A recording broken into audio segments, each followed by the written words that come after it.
All right. Good morning to all of those watching far and wide. If you're here for a Monday market update, you're looking for economic news, how it pertains to real estate, how it affects mortgage, you've come to the right place. I've got my buddy Nash Paradise, known as the Lone Wizard, with me. And we've got quite a bit of stuff to share. So I don't want to waste any more time on silly intros. Let's jump right into it, Nash. Let's go. We've got a lot of stuff to talk about today. And as per usual, we wanted to talk about the Fed meeting. We want to talk about what Powell said. No, none of that matters. Everything is off the table because what happened this morning or sometime overnight? China and the U.S. agree to reduce tariffs. So we've got a massive 115% reduction to the reciprocal tariffs. Market wasn't expecting that. And there's a lot of hope. There's a lot of positive sentiment from the markets, and that is bad for bonds. So rates are going the wrong direction, and it has very little to do with actually what's going on in the economy. And man, let's just jump into the news. Let's talk about the things that should matter, and then we can finish out with what actually matters, and that is a lot more important than what's going on in econ. So we did get lots of movement last week on the economic news, especially Monday. We actually talked about it a little bit during last week's Monday market update because it hit before we got on the air. PMI data hasn't been great for mortgage rates. They've been coming in strong. So, that 51.6 was a little bit stronger than anticipated. Sent bonds reeling just a hair. Yields went up. What happened on Wednesday? Exactly what we said. A good old boring, flat, no change to the Fed funds rate. Powell came out and said, they think it's going to have to stay higher for longer. The tariffs could have a negative impact on, their, two primary focuses right now, which is, keeping monetary policy consistent with inflation and jobs, employment. So they don't care about a whole lot else other than that. And those things say that we need to stay at that 4.5. Getting into the end of the week, jobless claims were very, very close. Labor costs close. Everything else was close. We still saw a lot of movement Thursday that was mostly unrelated to anything that was going on in the econ reports. It's kind of wild. What's your take on what happened last week, especially at the end of the week? Yeah, I think to your point, and I think that the markets are kind of hip to it. There's so much other stuff going on that the data and things that would normally affect mortgage interest rates are having little or zero effect as we all kind of hold our breath and wait for, what's going to shake out with tariffs. The interesting thing for me, honestly, when everything settled this weekend was I had this glimmer of hope, Nash, that with talks going in the right direction, and it looks like, working towards a resolution of tariffs, like the hope was, okay, now we can stop worrying about the inflation that everyone's like, oh my gosh, these tariffs are going to cause massive inflation.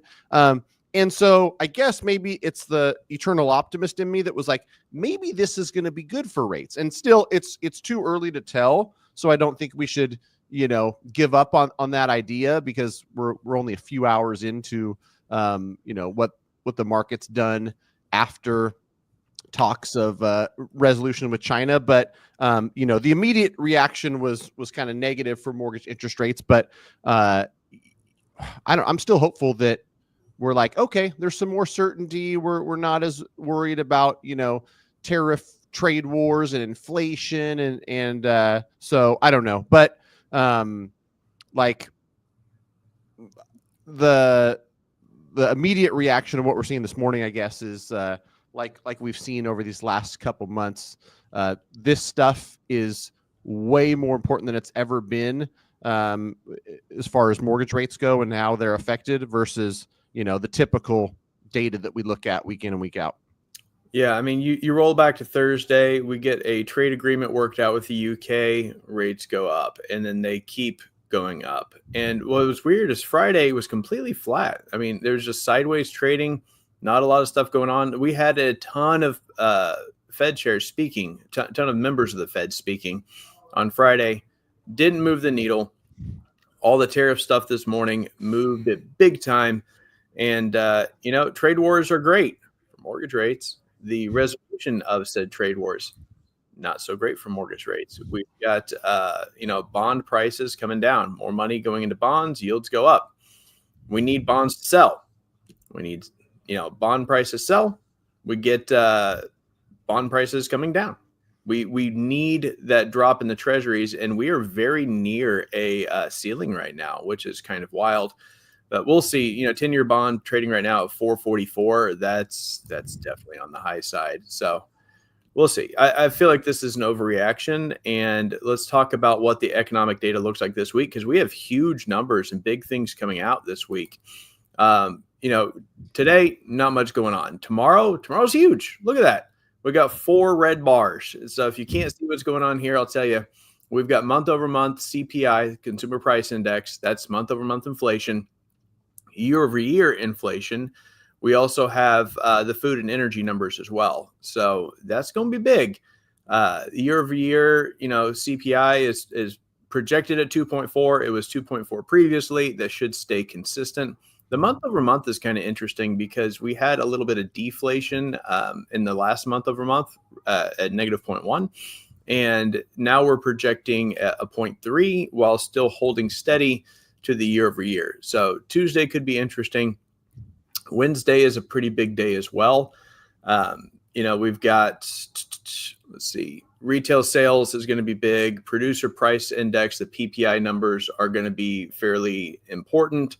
Waller is speaking. There's just a bunch of stuff going on, which will all completely be overshadowed by whatever happens in the news cycle. So take this week with a grain of salt. I'm locking it if I like it. I'm protecting what we have.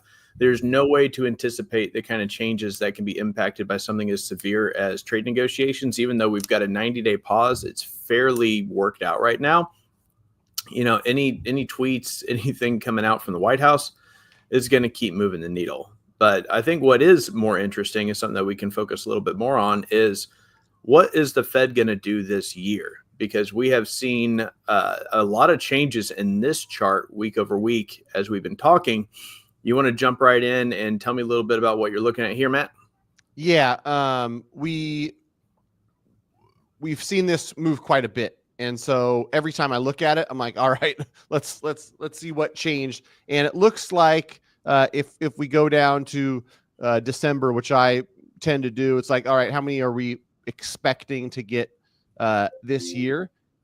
Are we looking at only 2 now this year? Gosh, man, we went from 2 6 to 0, 6 to 0 back to 3, to 4. And so, yeah, for anybody who hasn't looked at this before, you look at the 425 to 450, the current range we're in, and then every column you go to the left, is a 25 basis point cut, and then the percentages are tied to, what we think we're going to be at after that meeting date. And so, yeah, after the 12-10 meeting, there's a 72% likelihood we're 375 to 400, which is 50 basis points lower than we are today.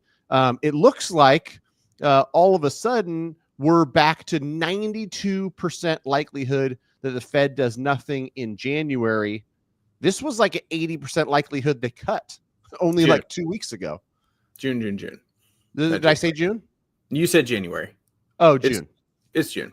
Okay, Your point is spot on. I know what you're looking at here, and it's shocking. It was like 90% sure we were going to see our first cut in June, and I was the one out here saying, I really wish they would wait until July and get some more econ data.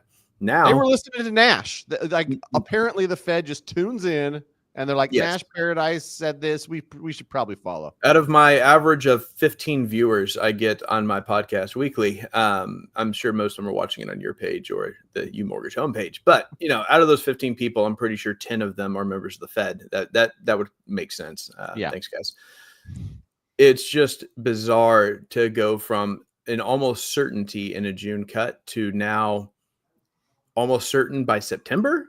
That's a huge bit of movement. And I think you're going to start to see consumer sentiment start to adjust as we get deeper and deeper into the year without seeing a Fed cut. The White House has already been very critical of the Fed so far this year about not cutting rates. Trump wants rates to get cut, and it's looking less and less likely that it's going to happen in June. July, it's kind of a coin flip. It's leaning towards no cut, but hard to say. I think that's where I want to put my kind of target as we get together week over week is what's going to happen in July. Could we get our first rate cut at the end of July? There's a lot of econ data. There's a lot of tariff talk that's going to happen in between now and then. And, if we do get these, the China trade war tariff stuff has always been the biggest, preemptive measure for looking at future economic impact. Like that's huge. And if that's kind of off the table now with this 90-day pause, shouldn't we be going back to seeing regular drops? The inflation numbers are well under 3% and holding. Employment is strong. Why wouldn't we be seeing a cut sooner? Your guess is as good as mine, brother. But for whatever reason, it's been a kick the can down the road, wait and see.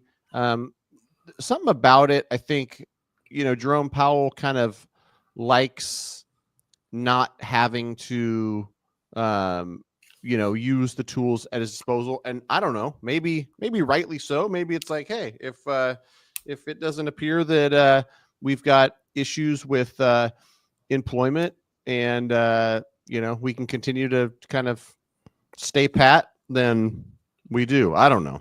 I've been very critical of the Fed on previous calls talking about how they waited way too long to raise rates getting into 2021.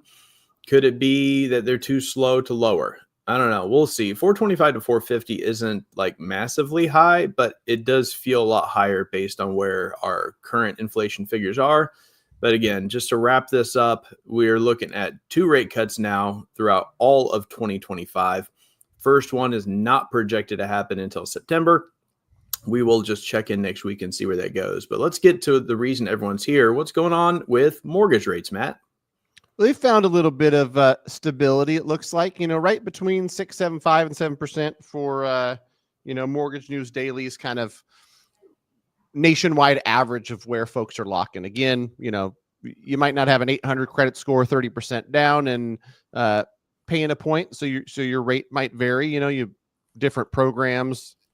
Government stuff versus conventional stuff is going to be different. Jumbo is going to be different, but nonetheless, this gives you a good idea of the direction of mortgage interest rates. And since, things got, nasty rate wise in April, I think we've calmed down, and the last couple weeks, at least, we've kind of settled in to this new normal. What I'd like to kind of highlight for people out there in the market, in a lot of real estate markets around the country, because of other factors, mortgage rates is definitely a factor, but because of, uncertainty and the, trade talks and all this other stuff, the spring buying market hasn't been as scorching hot as it's been in the past. And mortgage rates, in my opinion, are going to be the catalyst that kind of pushes a lot of these buyers off of the sidelines. So it'll be interesting to watch interest rates for the second half of 2025. If mortgage rates come down, I think a lot of the seasonal demand that hasn't moved yet in the springtime is going to come off the sidelines, and we could have busier than normal Q3 and Q4. That's just my inkling. I mean, your guess is as good as mine. I would happen to agree with you. I'm looking at an article right on the other side of my camera here. Renters are staying put due to concern over the economy.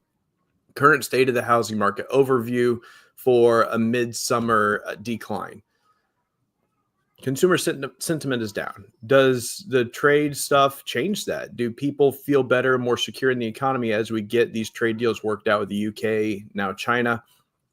Possibly. But like you said, I feel like mortgage rates need to come down just a hair to incentivize a lot of these buyers that are on the fence. And, you know, to a point that I made last week, it's not as much buyers. I feel like it's a lot of real estate professionals. As rates start to go down, if we go from this 6.89% overnight average down to that 6.667, you're going to see mortgage people get excited, real estate agents get excited. Hey, buy now, buy down, buy now.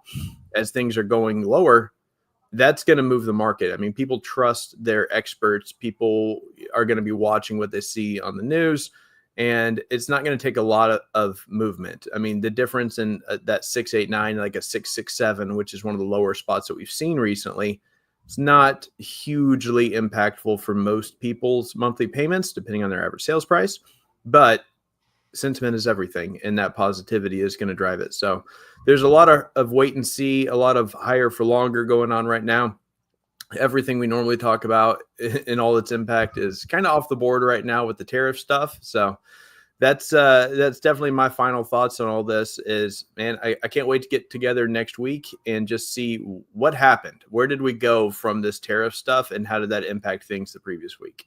Yeah, I think it takes a little bit of time to shake out. So, you know, the initial reaction from the market this morning, I know the market's not done reacting. So, yeah, we'll reconvene next week. We'll see what shook out this week, because I believe too there's still going to be more information to follow, some details about, you know, what they're working on, and yeah, consumer sentiment is a tricky thing, right? Some people see their 401k balances going up and they hear good news. It kind of spreads that whole things are good vibe. And then, you know, people feel better about making large purchases. Home's one of those. So we shall see, brother. As always, it was great chatting with you. Look forward to it next week. We'll dive in and see how things played out.